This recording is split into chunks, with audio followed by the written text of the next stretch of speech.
रुड़की पहुंचे उत्तराखंड आम आदमी पार्टी के प्रदेश उपाध्यक्ष आजाद अली ने रामनगर स्थित निजी होटल के पत्रकार वार्ता का आयोजन किया। इस दौरान पत्रकारों को संबोधित करते हुए आप प्रदेश उपाध्यक्ष आजाद अली ने भाजपा सरकार पर किसानों को उचित मुआवजा न देने का आरोप लगाते हुए कहा कि भाजपा सरकार पूरी तरह से बौखलाई हुई है और आम आदमी पार्टी के ईमानदार नेताओं को झूठे आरोपों में फंसाने का कार्य कर रहे हैं। आम आदमी पार्टी के प्रदेश उपाध्यक्ष आजाद अली ने उत्तराखंड में लोकसभा चुनाव के दौरान भी भागीदारी की बात कही है।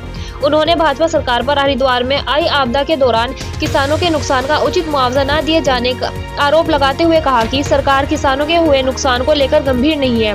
वहीं आजाद अली ने यह बताया कि आने वाले लोकसभा चुनाव में भी आम आदमी पार्टी की पूरे देश में भागीदारी रहेगी और इस बार देश की जनता भाजपा सरकार को जवाब देने का कार्य करेगी। आम आदमी पार्टी प्रदेश प्रवक्ता हेमा भंडारी ने भी प्रदेश केंद्र सरकार को नाकाम सरकार बताते हुए गंभीर आरोप लगाते हुए कहा कि अब सभी के सामने दोहरी नीति वाले सरकार का चेहरा सामने आ चुका है। यूनुस रुड़की से मोहम्मद आलम की रिपोर्ट। मुद्दा था जो किसानों के साथ, जो बाढ़ प्रभावित क्षेत्र हैं, जो बाढ़ से किसान प्रभावित हुए हैं, जो उनका नुकसान हुआ है, उसको लेकर सरकार बिल्कुल भी गंभीर नहीं है।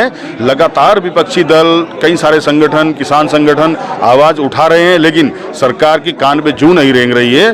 तो जिन लोगों को मुआवजा राशि नाम मात्र दी गई है, कुछ लोग छोड़ दिए गए हैं, कुछ जो पात्र ही नहीं थे, ऐसे लोगों को सेटिंग गेटिंग के तहत ले लिया गया है। तो उसको लेकर आज हमने इस प्रमुख मुद्दे को इसमें रखा है कि या तो सरकार समय रहते इसमें कोई समिति गठन करे और जो पात्र व्यक्ति थे, छूट गए हैं, उनको उसमें शामिल किया जाए, और जिन लोगों को मुआवजा राशि बहुत कम मिली है और उनका नुकसान ज़्यादा हुआ है, उनको मुआवजा राशि बढ़ाई जाए। इसको लेकर, और जो डेंगू और वायरल की स्थिति भयानक फैल रखी है, इस पर सरकार एक कमेटी गठित करे, इसका निरीक्षण कराए, अस्पतालों की जो मनमानी चल रही है उस पर लगाम लगाए। तो 2-3 विषय को लेकर आज हमने प्रेस की है। क्या सरकार को नाकाम? देखिए, आम जन जिस तरीके से आज परेशान है, चारों तरफ तराही है, एक सिर्फ डेंगू और वायरल को की रोकथाम नहीं हो पा रही है। बाढ़ आपदा आई है, आपदा के लिए हजारों करोड़ रुपए भारत सरकार से उत्तराखंड को आया है, और तब 1200 रुपए में किसानों को टरका दिया जा रहा है। तो ये तो जग जाहिर है कि राज्य सरकार हर विफल हो चुकी है। 2024 की क्या तैयारी? 2024 में आम आदमी पार्टी मजबूती से चुनाव लड़ेगी और उत्तराखंड की 5 सीटों पर चुनाव लड़ेगी, और पूरे देश में आम आदमी पार्टी जिस तरीके से बढ़ रही है, निश्चित इस 2024 में चौंकाने वाले परिणाम सामने आएंगे। आदमी पार्टी के जो हमारे किसान मोर्चा के प्रदेश अध्यक्ष हैं, वो लगातार किसानों से टच में हैं और उनकी आवाज़ को मुखरता से रखने का काम भी कर रहे हैं। और आज जो प्रेस वार्ता है, इसी को लेके मेन थी कि जिस तरह से किसानों को प्रताड़ित किया जा रहा है, उनको मुआवजा नहीं मिल रहा है, तो इसी को लेके जो आज प्रेस कॉन्फ्रेंस थी। और दूसरा, जिस तरह से डेंगू ने पैर पसार रखे हैं, और उसके बाद जो सरकारी अस्पताल हैं वो एक केवल और केवल रेफर सेंटर बने हुए हैं, वहाँ पर इलाज नहीं मिल रहा है, जिसका फ़ायदा प्राइवेट जो डॉक्टर हैं प्राइवेट अस्पतालों के वो उठा रहे हैं।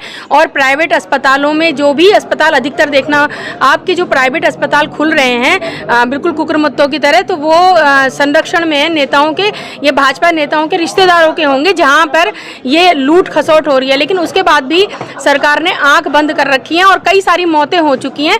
और हमारे पास भी कई सारे ऐसे मुद्दे आए थे कि वहाँ पर ऐसा हो रहा है, ऐसा हो रहा है। तो सरकार जो है आंख बंद करके कहीं पर भी किसी अस्पताल पे ना तो कार्रवाई करती है, शिकायत करने के बाद भी, और वहाँ पर दम तोड़ देते हैं, परिवारजन वहाँ पर हंगामा करते हैं। आपने देखा होगा, पीछे भी अभी हरिद्वार में हंगामा हुआ था। लगातार ये सब चल रहा है, लेकिन आंख बंद करके बैठी हैं, अस्पताल भरे हुए हैं, उसके बाद ना वहाँ पर ढंग से इलाज मिल रहा है।